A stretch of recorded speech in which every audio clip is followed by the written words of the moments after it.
Hello, everybody, and welcome to the show. This is Multifamily Chronicles, episode number 13. I hope this is our lucky episode. Number 13 is a lucky number for me. My guest today is a very, very special guest, someone that I've been following for a while, someone that invited me to his own podcast, and it's a pleasure for me to introduce Mike Brewer. Mike is the chief operating officer for RADCO companies. Welcome to the show, Mike. Adrian, thank you for having me. It's such a pleasure. Mike, for the very few people that don't really know who you are, why don't you start by introducing yourself to our audience and maybe give us a little bit on your background. You're a chief operating officer. That's a very high position, right? In an organization. I think many people are looking at those positions, and it's hard for them to picture, hey, how could I get from where I'm at today into an executive position or into a corporate level position? And maybe your story would help them just being able to picture in their head or build a path and imagine how they could get there. I think that'd be very helpful. Yeah, no doubt. It's interesting. I'll try to pack this in as abbreviated a fashion as I can. But I think it's important to set some context, like dating back to, I was born into really a difficult circumstance as a child. Grew up in a broken home that was full of sort of mental health challenges from one of my step-parents. And so I feel like that start in life was a little bit difficult, but it was also an incredible thing for me in that it taught me perseverance and grit and patience and all those things that would be part of one's character in order to be successful in life. Now, that's not to suggest that I lived a perfect life up to this point in time. I certainly learned a lot of lessons the hard way. But if I fast forward, I went to college, Texas Tech University, on a basketball scholarship, and I ended up dropping out of college about my third year in because some of those things from my childhood started to manifest themselves in the way of depression and other areas of life, and became very challenging. But so I dropped out of college and I went to work at a single family real estate company called RE/MAX Town and Country. RE/MAX is a national brand, but I started selling single family homes right out of college, or dropping out of college. I went into doing that. And I met an incredible man who became a mentor of mine and allowed me the opportunity to not only sell single family homes, but start to invest in them. So I got my teeth cut in the property management business by actually buying little houses. Now, in my hometown, a house costs around $10,000. So if you can imagine, my first house, I didn't pay $10,000 for it. It was actually financed by the owner. But long story short, I learned about real estate from literally the foundation up, right? I was the guy fixing the broken toilet, or I actually laid my own carpet. I had a knee stretcher. I had all the tools to do that, worked on water heaters. I did everything on the service side of the business to manage my little portfolio of real estate. Then I decided to go back to college and ended up getting a leasing consultant job in what we would know as a traditional property management company, and quickly graduated from leasing consultant to assistant manager, property manager to district manager. And frankly, didn't have a clue what I was doing along the way. I just knew how to work hard. I was the first guy at the office in the morning. I was the last person to leave at night. And I had an unquenchable thirst for knowledge, and I had a curiosity that never quit. I wanted to know how everything worked, from the little sensor in the gutter that told the sprinkler system not to turn on when it was raining, to everything that happened on the property, right? So anyway, that being said, I did that for a couple of years in Lubbock, Texas, before moving to a nationally recognized brand called Equity Residential. I went to work as a property manager, actually a general manager at the time. And I decided that I really wanted to aim for a higher level of responsibility. And the way I decided to do that was I looked at this report. Equity published a thing called the ROR, and it came out every Monday morning, I believe. And it told the entire company where every single property in the entire organization sat in terms of occupancy and rental income, et cetera. And I would literally look down the list of properties and see where the most challenging asset was. And I literally took it upon myself to sort of figure out how I could position myself into those tough assets, right? And pretty soon you become known as the person who can fix problems, right? And you start getting sent around to fix problems. And that education in and of itself, fixing all those problems, I think is what really advanced me to where I am today, right? It wasn't because I went to work in the Class A high-rise luxury apartment community. They have their own problems, but it wasn't because I did that. It's because I went to the very, very, very challenging properties and figured out how to fix them, so to speak. Not by myself, but with great teams. And that's how I ultimately advanced into the position I am today. Just hard work, grit, and a little bit of patience. I want to pick up on something that you just mentioned at the beginning, the challenges that you have to overcome in life. And I wanted to ask you, I think it's important for the audience to, just kind of hear your take. What are the resources that, help you overcome the difficult situations in your life? And what gave you this type of mindset of, okay, I'm gonna have to be the person that is willing or actually is volunteering for doing the jobs that nobody else wants to do? Because I think those are very, very important points for our conversation. Yeah, I think I would go back to my childhood when I grew up in this broken home. It was a fight for survival, right? And so I think it baked into my mind that the only way to get out of a difficult situation was to actually work, and be it physical work or using your mind to work and being resourceful and being creative. And I think it was almost a natural thing for me to look for difficult situations because I grew up in a difficult situation. And so it was a little bit of familiarity for me to go to a place that had difficulty. And then it was baked into me to work hard at it because that was the path to freedom or getting out of it. So I chalk it up to, I guess, shifting my mindset from what could otherwise have been a very easy thing to call myself a victim and potentially fall off into victimhood.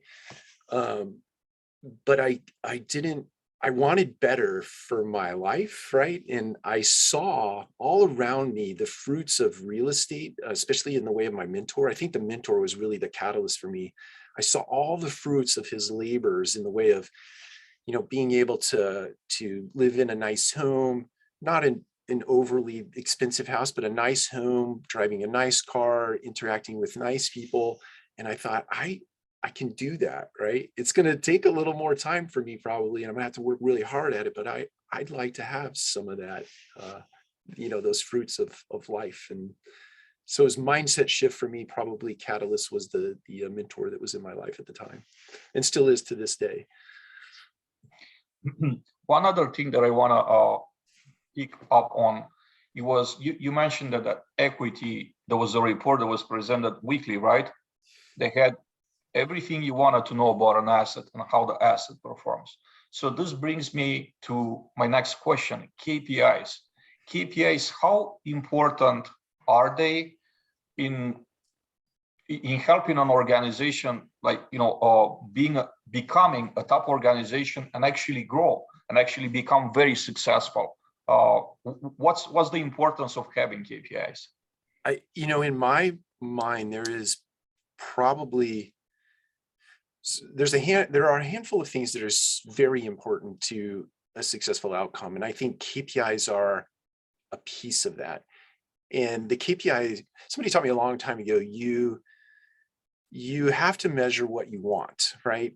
And if you don't measure it, you're not going to get it. And so that's where a KPI comes into play in my head. Now, I think there are downsides to KPIs, and especially in the last, let's call it the last 3 to 5 years, plus or minus, where big data has entered the equation. We're able to harvest data from sensors and all kinds of other inputs. And so we can get all kinds of data and we can put it in a big data farm or data lake and we extrapolate it out and we can get nuance to no end. And I think that's dangerous because in my mind, there are 8 to 10 key drivers of real estate. And so there are 8 to 10 key measures that you need to pay attention to. And maybe there are a few subsets to each one of those parent KPIs. But if you get beyond that and you're trying to measure what water flow is on a Tuesday at 4 o'clock in the afternoon, when people come home from work, I don't know the value of that, right? At some point you've overdone it and it gets you to the downside. You don't really, the incremental change you're going to see out of that is not important. It's not important enough, at least in my head. Pay attention to the fundamentals of our business and you'll be quite successful. Mike, I'm looking at your camera, and then behind you is an impressive library. I'm actually seeing that library every time I'm watching one of your videos, because you shot most of your videos from the library. I'd like for you to share with the audience a couple of books that really influenced you in a big way, right? Maybe a few books that influenced you from a professional perspective, and a few books that influenced you in life in general. I guess your way of thinking that were really a game changer for you. Yeah, so there are definitely a few I would share. I always start with the Bible. I think is the most important and amazing piece of literature on the planet. And it's something that I spend time in every single morning. I just think it's the best SOP for life, right? And I believe that a lot of literature, but to include a lot of business literature, is really born out of the Bible. And some of the books that have influenced me that are germane to that are a book called The Choice by Og Mandino. A very short book, about 100 pages, very quick story. I was doing an open house for one of my very first single family home sales for RE/MAX. And I walked into the house and it was an occupied home, and laying on the kitchen counter was a book called The Choice by Og Mandino. And my open house didn't yield one person, not one person walked in my open house that day, but I read the entire book because I didn't have anything else to do. And it really impacted me such that, like, at the end of the book, I'm literally crying. And I mean that. I had real tears in my eyes for what the book was communicating. And then I literally read every single Og Mandino book that I could get my hands on from that point, which gave way to things like Think and Grow Rich by Napoleon Hill and As a Man Thinketh by James Allen. And then I got deep into spiritual literature and business literature and philosophy and Stoic philosophy and things of that nature as it sort of evolved over time. But there's so many. I just think for the price of a couple of cups of coffee, you can get more wisdom in an afternoon than you can by watching mindless television, right? So I just advocate books all day long because I think there's so much you can get out of them. It's also an opportunity to actually, within a few hours, to gain a lifetime worth of experience. Some of the books are distillating someone's lifetime experience.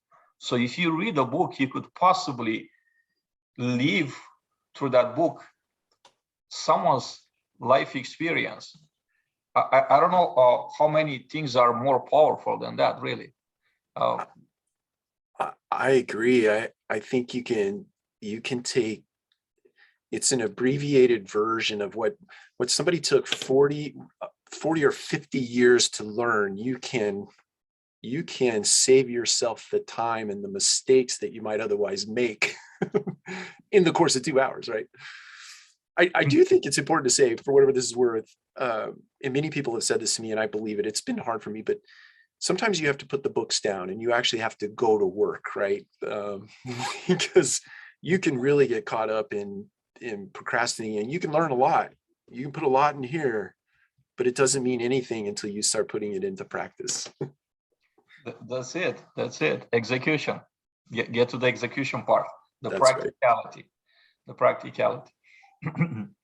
So we talk a little bit about your background and, how you became, as successful as you are today. Now, in our society, success, it's typically packaged and sold to us as just something very, very shiny. Everybody talks about what you acquire, whether there's a position in an organization, whether it's wealth, property, but then, very few people go through the dark side. Like they don't see how you got here. And there's just so much failure and so much pain through the whole journey that, not so many people are talking about, right? So I'd like to ask you, Mike, how did a failure or apparent failure that you had turn up into a success for you? Can you think of a story that you want to share? Yeah, so there's one that always comes to mind for me.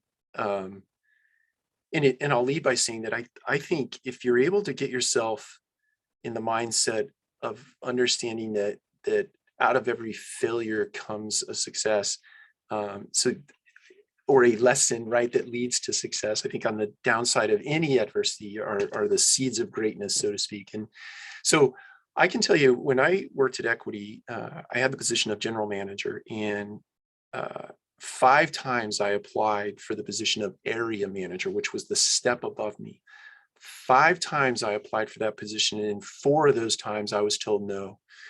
And 4 of those times I wasn't really in my head given solid reasons for why I, wasn't ready for that position, or at least the story I told myself is the reasons these people are telling me are not good ones. That's the story I'm telling myself, right? But every single time I remember I went through these little moments of self-doubt and disappointment, certainly, and depression rears up. And I remember every single time I would go back to the Augmentino books, or I'd go back to my Think and Grow Rich books, or I'd go back to some of these deep spiritual books, and I would just read. And I would always take away from that, hey, every no gets you that much closer to a yes, because at some point somebody's going to say yes. And so I never stopped trying, even though I did experience those moments of grief and disappointment and frankly depression at times. But it was just a never give up attitude that that was able to get me through those things and take away the lessons each time I did hear a no. Mike, if you were to offer advice to young people coming out of school, whether it's high school or college, I typically do a post every now and then on social media, on LinkedIn, saying things I wish I knew when I was 20. And I'm thinking, how much, how valuable they were. And I just kind of list whatever comes through my head at the time. If you were to give some pieces of advice to the young ones, they're coming into the workforce, actually, they're coming into, they're starting to live on their own, experience real life with, getting a job, interacting with people, making a living. What would be a few pieces of advice that you would offer them? Yeah, I think I'd start by saying that I don't necessarily qualify myself as a person that can give great advice, and but I'll make a fair attempt at this. I think that if you can get yourself in the mindset of being a practitioner and understanding what the skill sets are that are necessary in the world to get yourself advanced, skill sets. And by skill sets, I don't mean how do I do a spreadsheet, or how do I fix a toilet, or how to fix a water heater, or how do I do any sort of hands-on type activity, although those things are all important. But the thing that I would encourage you most to do is go out and figure out how to build your character, right? Live with honesty and integrity and resourcefulness, and sharpen your creativity. All those things that make you a better person, so that when you show up and you're present with others, you can get things accomplished because you're just a good person. Somebody told me one time that as long as you keep your side of the street clean and you do the right things, everything else will take care of itself, right? It's the second you let your side of the street get a little bit dirty or harmed, meaning your character gets a little marred or your word doesn't become solid, you start to get off track. So coming out of school, make sure that you're protecting your word and your character and your name, because that is the thing that will endure over a long bit of time. Mike, if you were to think of a new belief or a new habit that you have developed or type of behavior that you developed for the past 3 to 5 years that fundamentally change your life, what would that be? Oh boy, there's two things that really come to mind. One is sleep, and I don't mean that as a joke. If you can condition yourself to get 7 or 8 hours of sleep every single night, try to go to bed at the exact same time, and wake up early, I truly believe that 4:30, 5 o'clock in the morning is really the time to get your day started. And I say that because of this, which is the second thing. That is starting your day off with a win. Every day when I get out of bed, I make the bed, because that is a win, right? I consider that a win for the day, and we're off to a good start. And then I exercise every morning. I meditate. I spend time with God in prayer and reading the Bible. And I eat. I really do try to eat very well in terms of nutrition. So those things, that's more than two, but those are the first few things that I do when I get out of bed every morning that I think are just habits that will change anyone's life. They changed my life, and I think they change anyone's life. Some of the things we encounter in life are situations where we can't focus, like we're feeling overwhelmed. And then it's very hard to get out of that situation, out of that mindset. Could you think of I won't say a trick, but could you think of something that, really help you get out of that, get out of that mindset, the mindset of, not being able to focus, being overwhelmed by a situation?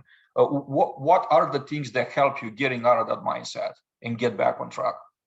Yeah, I tell you, for whatever this is worth to the audience, not to get too deeply personal, but I was diagnosed with Asperger's about a year ago. It's been a lifelong thing, but I finally gave in to the fact and took the diagnosis. And so that just means I'm high spectrum autism, right? And so one of the things that's associated with high spectrum autism is anger, right? And so when I get overloaded emotionally, it tends to come out in the way of anger. But I learned a very, very long time ago how to manage anger. I don't think anger ever goes away. And actually, I think there are some forms of anger that are actually healthy and in the way of like protection and survival, right, are helping in those two areas of life. And so anyway, that being said, when I get emotionally overloaded, I've been taught, and this really works for me, is to take a step back. It doesn't matter what circumstance is prompting you or triggering you. You literally have to physically take a step back from whatever room you might be in or whatever place you might be, and literally take 5 deep breaths in. When you take a breath in, you hold that breath for about 4 seconds. So it's like a 4 count in, a 4 count hold, and a 5 count out. And I do that 5 times.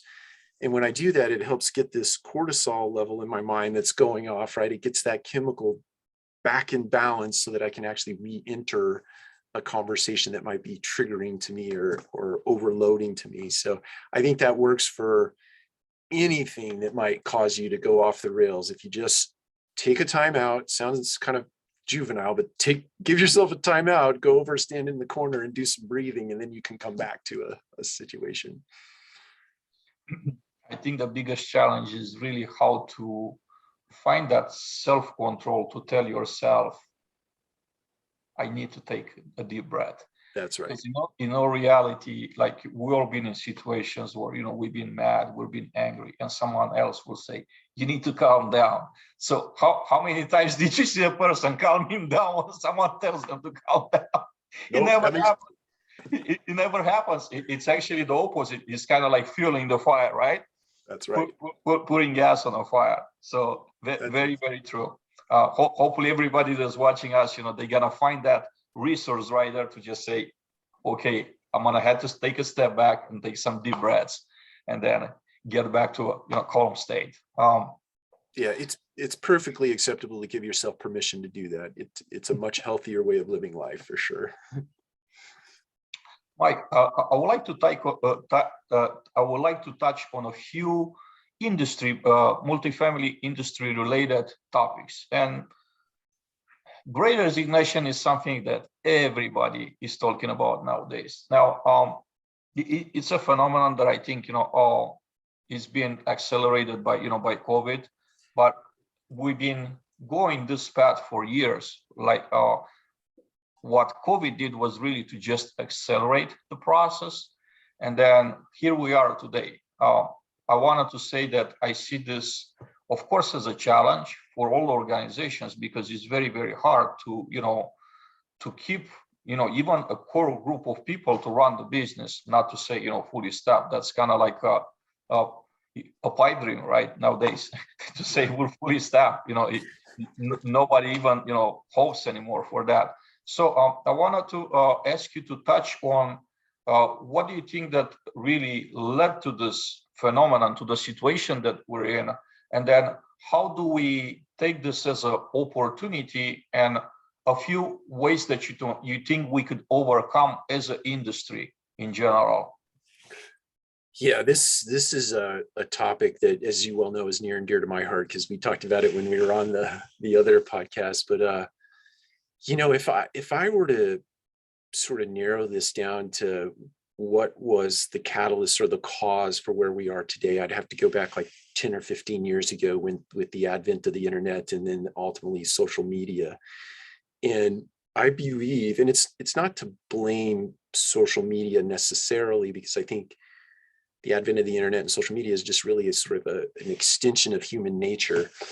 And so I think what it's done, it's completely rewired the brains of a complete generation, right? In that you're consumed with everyone's highlight reel, right? You're scrolling, just constantly looking at these presentations that are probably more times than not real. They're just not real, right?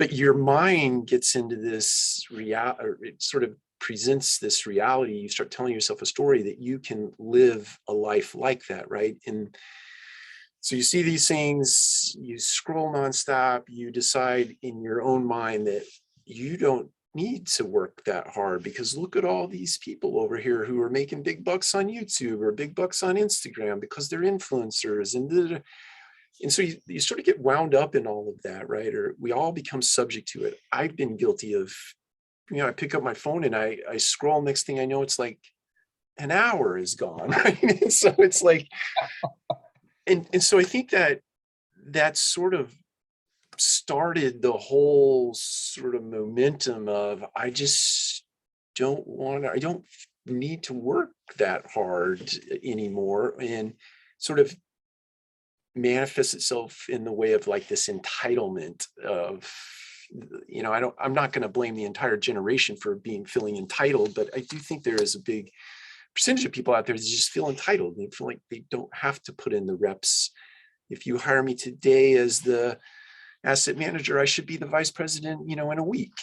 And like, that's just sort of this mentality. So I think when COVID came along, it really, to your point, it just accelerated the pace of all of that, in part because you had these huge injections of capital that were put into the world by governments. And that's not a rail against the government. I think you have to support people when it's necessary, but I think some of that lived on too long and people became, accustomed to it. But I also think that people were jarred out of this sort of dead-end routine that they had become used to, right? And the Great Resignation is not necessarily a bad thing.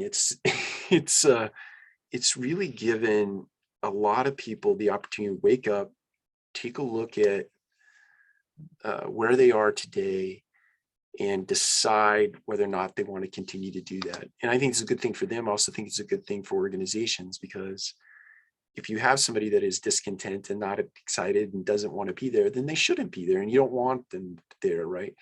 But to the extent that people want to be part of something, this is where culture becomes important, I think.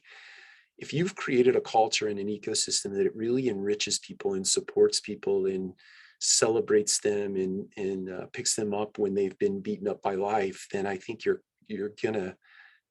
not gonna be a subject to or a part of the Great Resignation as much as other people are. Even if they wake up and they decide, I don't want to do this anymore, they're going to give you everything they have until they move on to do something else. So I don't know. I think I have a love-hate relationship with this idea of the Great Resignation. It's also, I think, the great opportunity. It's the great opportunity for us as employees, right? To, I guess, to look at what's around us and, how much we could, gain from the situation in a way that, what the possibilities are pretty much endless, right? Mm-hmm. And then for us as employers is to say, okay, what are we going to do going forward to maybe retain people better, to find ways to actually first, everybody's now focusing, how do we get talent? Well, you still have some talent left, right? It's not like you're by yourself. So I'll say, let's start with actually focusing on the existing talent and see what can we do for our existing talent, right? We're seeing sign-on bonuses. I'm not against that by any means. I'm all for all of the above, right? Any type of incentives that you could provide to get great talent in, I'm all for it. But at the same time, if you're offering so much for people from outside of organization to come join you, and you're not spending the same significant effort to keep your existing talent, this might have a boomerang effect where while you're chasing, talent, then your existing one, is rushing through towards the back door, and it becomes like a never-ending cycle, really. So one of the things that doesn't maybe show in a surveys, I've done a few surveys on LinkedIn, and the number one topic, the number one choice for people to switch jobs nowadays is pay. Like, this comes up at the highest percentage in my in the post that I'm doing. So I think there's definitely a very big incentive for people to change jobs. Pay is, but then something that doesn't really show as much as I think it matters to people is doing meaningful work. Yes. Would you like to weigh on that, Mike? I'd like to hear your opinion on it. Yeah, I think both things you said there are true. I think, look, wage inflation is something, and then I'll segue to the other. Wage inflation is something is probably should have happened a long time ago, right? In that, not only for your internal employees, certainly, first and foremost, but certainly as we sort of compete out in the marketplace, I think it's been too long in the waiting. So I'm very happy for people, as long as the business can sustain that type of pay to our team members. I think there are a lot of team members out there that absolutely deserve that and probably have been waiting for a long time. I think that doing meaningful work, even though pay probably yields as the top choice in your survey results, I think if they really search down deep, doing meaningful work is more important than pay. Pay is important, but being a part of something bigger than self, being part of a vision or a mission or a company that has a value system that aligns with your value system, just makes it more exciting to get out of bed in the morning and go and spend time with those people, because those people are of like mind, right? And they care and they want to do good work in community, not solo, right? So I think in what better place than the multifamily space to do meaningful work? I'm not the first person to say this, but we provide homes for people. One of the fundamental building blocks of being in the world, shelter, right? It's in the hierarchy of needs. Shelter is like here, up there with water, right? It's so important. And what better place to be than to be in the multifamily space doing meaningful work? You can wake up every day knowing you're going to do some meaningful work because you are providing a home for someone. It's so much true in this, Mike. There's so much true. unfortunately, our episode is about to approach the end. It's been a fantastic conversation. I truly, I truly enjoy our conversation here. So in closing, Mike, I'd like to give you the opportunity to, just say something for the audience, something that it's, you're very passionate about, something you wish we would have touched on and we didn't have the chance during the episode. Yeah, I'll try to make this really brief, but I think that the thing I would leave everyone with is really make mental health in this country, in the world right now, is to me front and center. And the pandemic really highlighted this. It didn't cause it, but it didn't help it. It was something that has existed for a long bit of time. But I think the acknowledgement that team members are coming to work every single day with the weight of the world on their shoulders, and it manifests itself in the way of mental health behaviors. And I think anybody that is listening that is in a position of influence in an organization needs to be an advocate for mental health and providing safe spaces, psychologically safe spaces inside of your organization, and certainly resources that you can look. We're not doctors, we're not psychologists, we're not psychiatrists, but we certainly are people that can love each other and help each other find resources to deal with a heavy world right now. Doesn't mean there aren't great things happening in the world, but there's certainly a lot of heavy things in the world right now. And it behooves any and every organization out there in the multifamily space to make a place for people who are dealing with difficult challenges. So do your part. This is such great to wrap up our conversation, Mike. I really enjoy. Thank you very much for taking the time to come, and I hope we could do another one very soon. I hope I could be back here soon. Yeah, definitely. Thank you very much for having me. I really appreciate it. Yeah. Thank you for watching us, everybody. This is Multifamily Chronicles. I'm your host, Adrian Danila, and I hope to see you back soon for another episode. Have a great day.